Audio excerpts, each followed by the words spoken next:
आज हम बात करने वाले हैं कि रेलवे ग्रुप डी में बेस्ट पोस्ट आपका कौन सा है और किस पोस्ट में आपकी सैलरी ज्यादा है, प्रमोशन के चांसेस ज्यादा हैं और करियर ग्रोथ किस पोस्ट में ज्यादा है।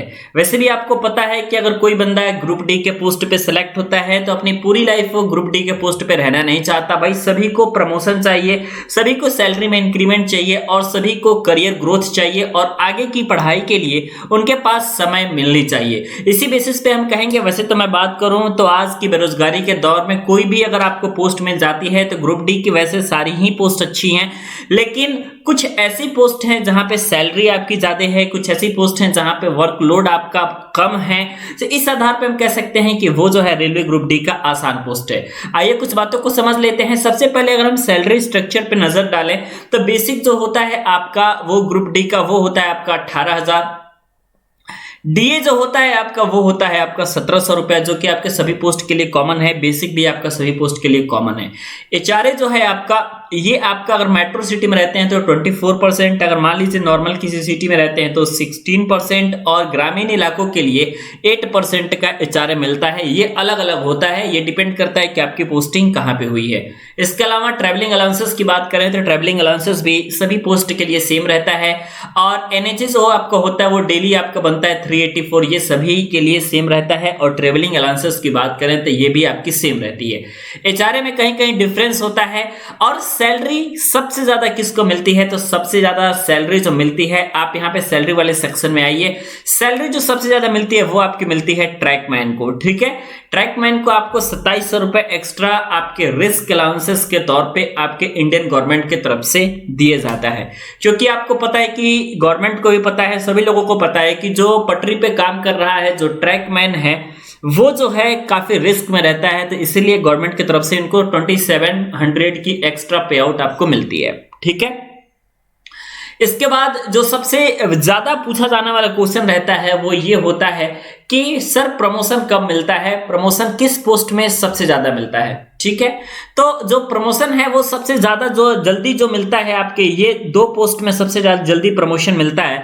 एक आपका तो पॉइंट्समैन के पोस्ट पे और एक आपके गेटमैन के पोस्ट पे। ये दो पोस्ट ऐसे हैं जहां पे जो डिपार्टमेंटल एग्जाम एलडीसीई जो आयोजित की जाती है, इनमें सिर्फ और सिर्फ वही बंदे फॉर्म भरते हैं जो कि पॉइंट्समैन और गेट्समैन के पोस्ट पे हैं। ठीक है, पूरे ग्रुप डी में जो लोग इस पोस्ट पे होंगे एलडीसीई की वैकेंसी वही फिल करेंगे, जिससे कि प्रमोशन के चांसेस ज्यादा बढ़ जाते हैं क्योंकि ऑलरेडी यहां पे कंपटीशन कम हो जाता है। वही अगर एलडीसीई एग्जामिनेशन में टोटल हर ग्रुप के बच्चों को अगर कहा जाता, हर ग्रुप डी के अलावा एम्प्लॉय को कहा जाता फॉर्म फिलअप करने के लिए, तो यहां पे भी एलडीसीई में भी कंपटीशन हाई हो जाता है, प्रमोशन मुश्किल हो जाता है। लेकिन पॉइंट्समैन और गेट्समैन के पोस्ट पे प्रमोशन आसानी से मिल जाता है।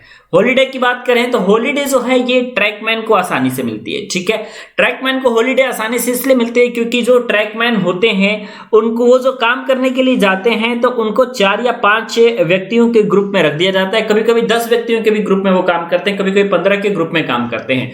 और इसके अलावा वर्कशॉप के जो अटेंडेंट होते हैं, वर्कशॉप के जो पोस्ट पे होते हैं, वर्कशॉप में जो काम करते हैं, उनको भी छुट्टी जल्दी मिल जाती है। छुट्टी हमेशा वहां पे ज्यादा मिलने के चांसेस रहेगी जहां पे काम आपका ग्रुप में होगा। ठीक है, अगर आपके ग्रुप में काम हो रहा है तो मान लीजिए कि 10 आदमी आपके ग्रुप में काम कर रहे हैं, तो एक को या 2 व्यक्तियों को अगर कोई इमरजेंसी आ गई तो इमरजेंसी में भी वो छुट्टी लेना चाहता है तो ले सकता है। ठीक है, तो इसमें कोई दिक्कत नहीं है कि बाकी 9 लोग काम संभाल लेंगे। 15 लोग के ग्रुप में आप काम कर रहे हैं, 2 व्यक्तियों को तो कोई दिक्कत हो गई तो 13 लोग जो है वो काम संभाल सकते हैं। तो यहाँ पे छुट्टी मिलना ट्रैकमैन के पोस्ट में ये काफी आसान होता है। वही आपका जो पॉइंट्समैन और गेट्समैन की पोस्ट है, यहाँ पे छुट्टी मिलना थोड़ा सा डिफिकल्ट होता है, लेकिन छुट्टियां सारे ग्रुप डी में मिली जाती हैं अप्रोक्सीमेट, क्योंकि एम्प्लॉय की कमी नहीं है, ऑलरेडी बहुत सारे एम्प्लॉय हैं। ठीक है, उसके बाद जो सबसे ज्यादा सवाल आता है वो ये आता है कि सर इजी वर्क कौन सा है, क्योंकि कोई भी व्यक्ति ग्रुप डी के पोस्ट पे रह करके पढ़ाई करना चाहता है, अपना आगे बढ़ना चाहता है, तो जो इजी वर्क रहता है सबसे ज्यादा ग्रुप डी के पोस्ट में वो होता है आपका हॉस्पिटल अटेंडेंट का, गेट्समैन का, डिपोट स्टोर असिस्टेंट का।